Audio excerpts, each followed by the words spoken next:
10টি আসন দেবো এটা করে ভুল তথ্য। জি,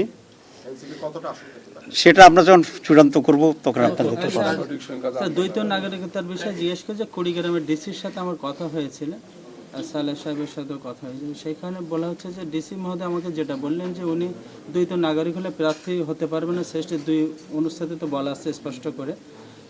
সেইখানে বলা হয়েছে যে উনি লন্ডনের নাগরিকত্বও রাখতে চাচ্ছেন এবং বাংলাদেশের দুটো সুবিধা নিতে, যার প্রেক্ষিতে তাকে অবৈধ ঘোষণা করে। এই বিষয়ে কি আপনার না, এই বিষয়ে আমি এটা তিনি সঠিক তথ্য দেন নাই। উনি ওইখানে সারেন্ডার করে আসছেন। দেখেন, একই নিয়মে যেন আব্দুল আওয়াল মিন্টু সাহেব এটা গ্রহণ করা হয়েছে, উনিও কিন্তু দ্বৈত নাগরিকত্ব আছে। মোফাজ্জল হোসেন কায়কোবাদ, ওনারও নাগরিকত্ব আছে। আমি ওনাকে একটা কাগজও দিয়ে আসছি, উনি তুরস্কেরও নাগরিক সেখানে আছে। এখানে একটা স্ট্যান্ডার্ড তো হইতে হবে, এটি হচ্ছে আমার কথা। যাদেরকে অ্যাকসেপ্ট করা হয়েছে তাহলে কিসের ভিত্তিতে, যাদেরকে রিজেক্ট করা হয়েছে কিসের ভিত্তিতে। তো আইন এখানে খুব স্পষ্ট, এখানে বৈষম্যটার কথা বলছি। এবং বৈষম্যটা হচ্ছে এই জন্য যে ওই সমস্ত জায়গার ডিসিদের মানসিকতার কারণে, যারা একটা পলিটিক্যাল পার্টিকে বিলং করে এবং কাউকে পছন্দ করতে চায় না, তারা চেষ্টা করছে এটা করার জন্য। আপনারা খুব প্রসিদ্ধ এই কথাটা জানেন যে একটা গ্লাসের যদি অর্ধেক পানি থাকে আর অর্ধেক খালি থাকে, আপনি এটা দুইভাবেই নিতে পারেন। যে গ্লাসটা অর্ধেক খালি, এটা সঠিক কথা। গ্লাসটি অর্ধেক ভর্তি, সঠিক কথা। এখন কোনটাকে আপনি নেবেন এটা নির্ভর করে আপনার মানসিকের উপরে। আপনি কি নেগেটিভ অ্যাটিটিউডের মানুষ না আপনার পজিটিভ অ্যাটিটিউডের মানুষ। নির্বাচনে একটা অভিযোগ করা হয় জি, বাংলাদেশের নির্বাচন বহিঃশক্তি বা বহির্দেশ থেকে একটা নিয়ন্ত্রণ বা প্রভাব সৃষ্টি করে।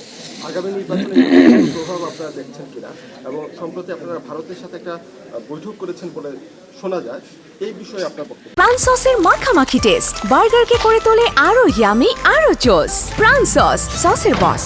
জি, প্রথম কথা হচ্ছে আমাদের দেশে তো এই ধরনের দেশে তো বাইরের একটা ইনভলভমেন্টের চেষ্টা সবসময় হয়ে থাকে এবং সেটা কোনো খুব ভিজিবল হয় না। তো আমাদের কাছে এমন কোনো প্রুফ নাই, কিন্তু যেটা কালচারালি যেটা অতীতে আমরা দেখছি সেরকম একটা সংকট থাকে। আর 2 নম্বর হচ্ছে ইন্ডিয়ার সাথে আমির জামাতের কোনো ফর্মাল বৈঠক হয়নি। উনি যখন অসুস্থ ছিলেন তখন বহু দেশের রাষ্ট্রদূতেরা ওনাকে দেখার জন্য আসছিলেন। ভারতীয় দূতাবাস থেকে রিকোয়েস্ট করা হয়েছিল যে আমরা আমির জামাতকে দেখতে যাব, উনি অসুস্থ। আমরা এটাতে একমত হয়েছি, কারণ একজন অসুস্থ লোককে দেখার জন্য দেখানো বাধা দেওয়ার কিছু নাই। তবে যারা আসছিলেন তারা রিকোয়েস্ট করেছিলেন যে এটা যেন পাবলিক না হয়। আমরা সেই রিকোয়েস্ট মেনটেন করেছি, and nothing more than that.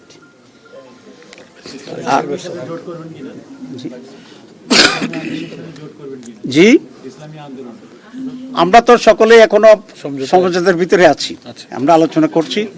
আমরা ইনশাল্লাহ জি প্রয়োজনে সেই প্রয়োজনটা এখনো হয় নাই। নির্বাচন কমিশনের প্রতি আপনারা আস্থাশীল কিনা? আমরা এখনো আস্থা রাখতে চাচ্ছি, যেহেতু আমরা নির্বাচন প্রসেসে আছি। আমরা কথা বলেছি যে আরপিও যারা ভায়োলেট করবে, যেমন কোনো নেতৃবৃন্দের সফরের নিউজ আমরা পাচ্ছি, তো সেখানে 19-21 তারিখের আগে তো ওইভাবে রাজনৈতিক সফর বা নিজের মার্কা নিয়ে সফর করার কোনো সুযোগ নাই। আমরা সে ব্যাপারেও দৃষ্টি আকর্ষণ করেছি। আমরা দেখি ইলেকশন কমিশন কি করে বা ওনারাই বা কী করে।